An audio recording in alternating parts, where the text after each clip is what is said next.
আসসালামু আলাইকুম। আপনি যদি ডায়াবেটিক পেশেন্ট হন, অবশ্যই আপনাকে 3D ফলো করতে হবে। 3D মানে হলো ডি ফর ডিসিপ্লিন। আপনাকে অবশ্যই সকাল এবং বিকালে হাঁটাহাঁটি বা এক্সারসাইজ করতে হবে 15 থেকে 30 মিনিট।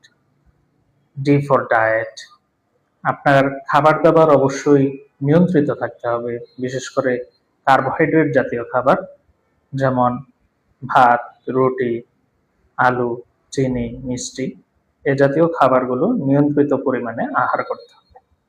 ডি ফর ড্রাগস, আপনার চিকিৎসক ডায়াবেটিকের যে ওষুধগুলো প্রেসক্রাইব করবে সেগুলো অবশ্যই নিয়মিত খেতে হবে এবং নিয়মিত ফলো আপে থাকতে হবে।